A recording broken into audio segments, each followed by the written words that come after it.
Oh man, we're talking about 8.5 pounds of peaches. Or peacherines, actually. Expressing yourself, man. That's gotta be like one of the easiest and like hardest things to actually do. Yeah, I think that's how I see it now. I see expressing one's own self as both the easiest and the hardest thing to do. So, like, it's easy once you get through the part that's the hard part. I see that's the catch. And the hard part is basically the fear felt initially when first opening up, basically. The thing about the fears when opening up is that they feel so real. And in some ways they can be real. That's the thing. In some ways, the fear of just expressing yourself, it's not unfounded. It's not unfounded. I mean, you almost have to like take into consideration that unless you're like wired in a certain way, most people they don't want to deviate from whatever the norm is. Like the norm feels safe. And what is the norm? It doesn't even matter. One thing that I think is kind of crazy is just how quickly one can adapt to continual persistent change that is self-imposed. Like the world literally starts to look the world Jesus. The world starts looking differently real quick. And it happens so fast. And when I say the world starts to look different, I mean that people in the world in relation to me, they start to look different to me.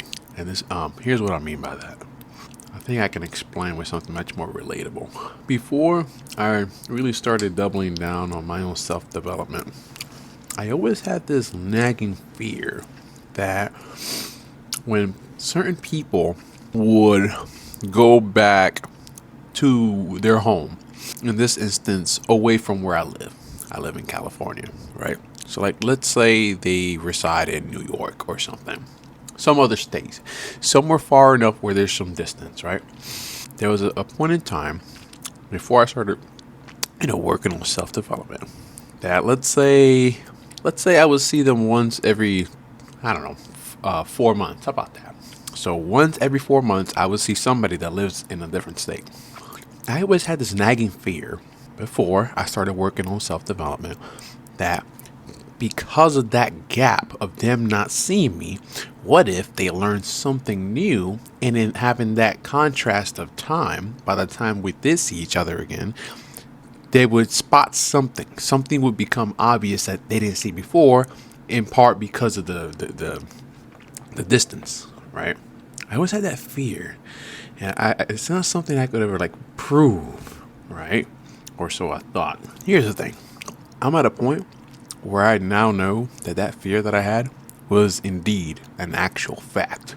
And I don't mean to say like an actual fact as in like you can open up like some science book or something. And in that book it says, hey, by the way, here is a fact. Not like that. It's like, it's more of a fact from a place of observation. Like, let's put it this way. If I am unfit and I haven't gone to the gym in a while, right? And then I just so decide to start going to the gym, right? For 1 year, right? 1 year into going to the gym, I am going to be, in fact, more fitter than somebody who chose not to go to the gym at that same point in time. It is going to be a fact, at least physical fitness wise.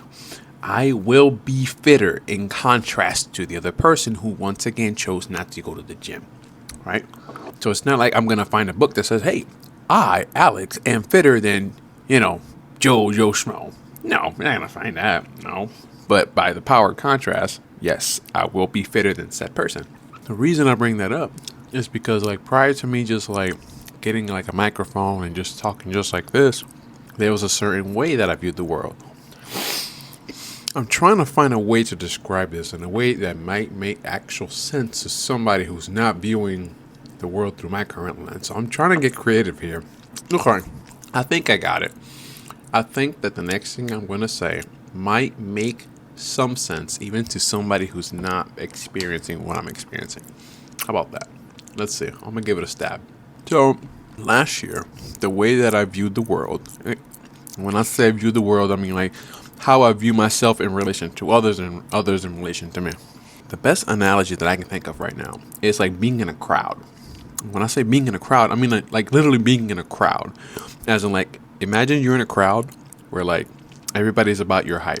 Say maybe 1 inch taller or 1 inch shorter. So you're in a crowd, and when I say a crowd, I mean we're talking like a massive crowd.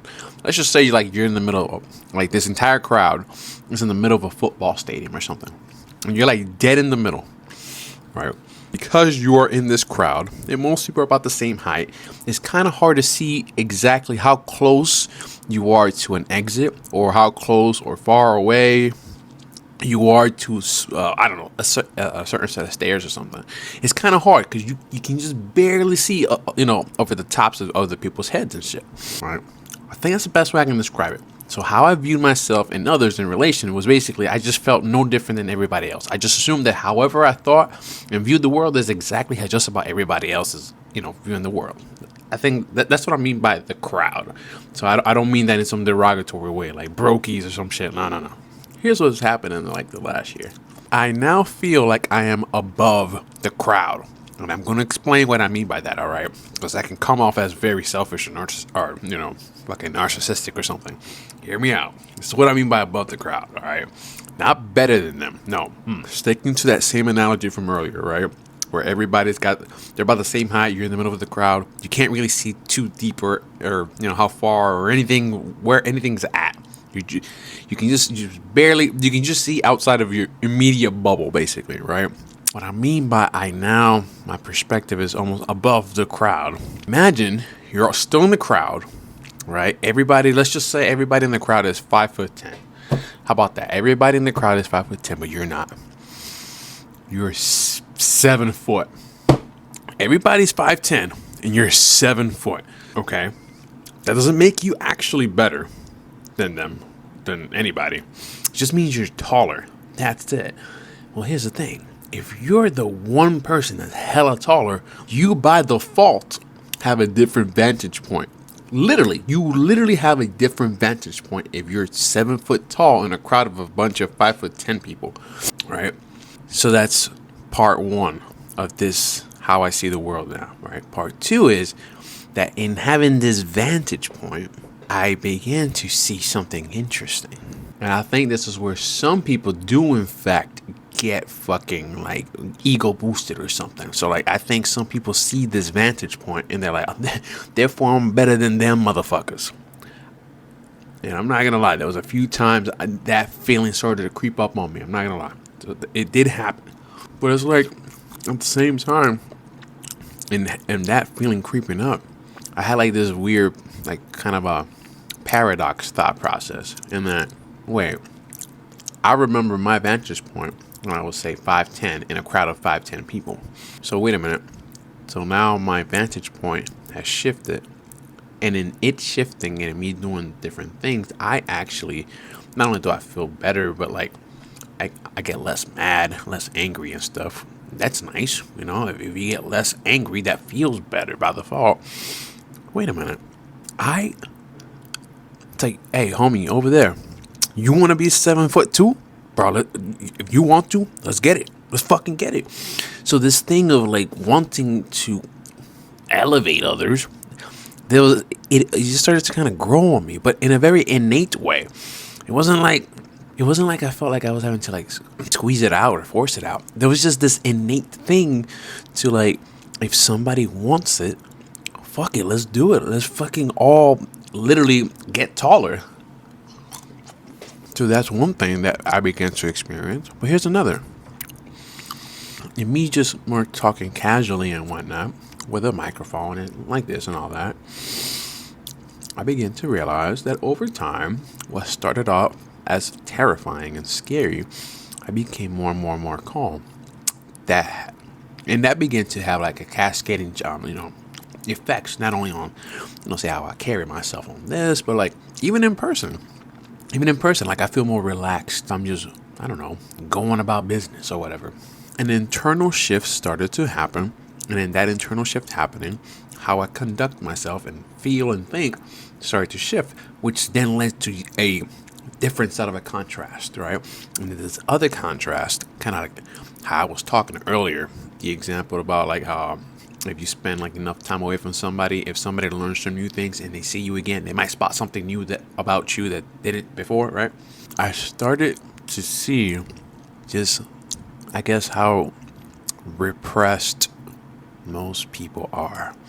And it's so weird to say that because this is one of those ideas that when I heard like, other influencers and shit, I used to take it as they're being so arrogant. Like, how do they know that? Like, oh, 99% of the people are timid or they won't speak up or something. Usually, like, my first thought when I would hear that shit from other influencers or whatever, or just they were talking heads or other media moguls or whatever, it's like, but how do you know that? And it didn't make any sense. I used to default to thinking, how do you know that? How do you know that? Can you prove that? Oh, you can't prove that? Like with absolute certainty? He must be arrogant. So it was like really weird when I started to experience that same thing for myself.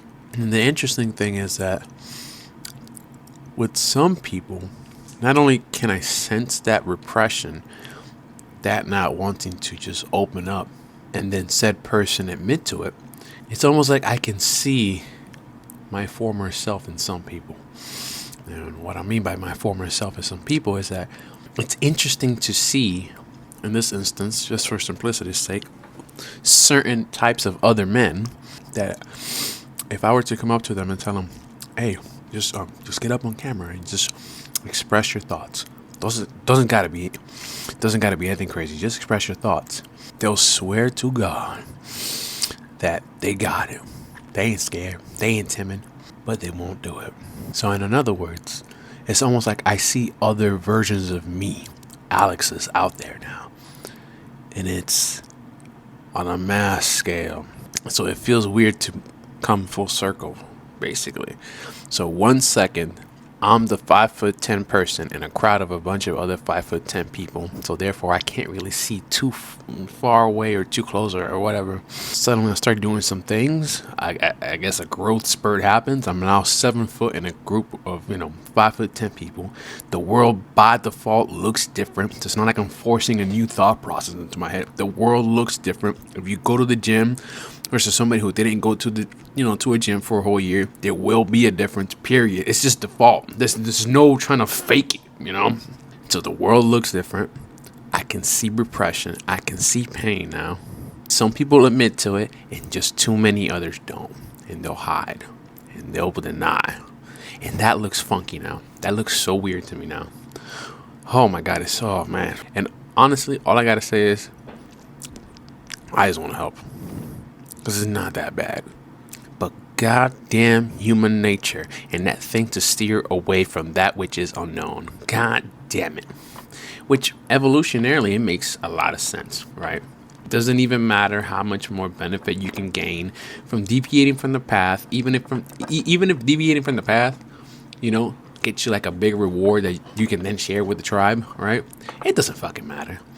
That innate thing to stick to whatever the clan, the tribe is pushing out for, the sake of survival, that drive, that shit will overpower any other sensical thing that might be better in the long run.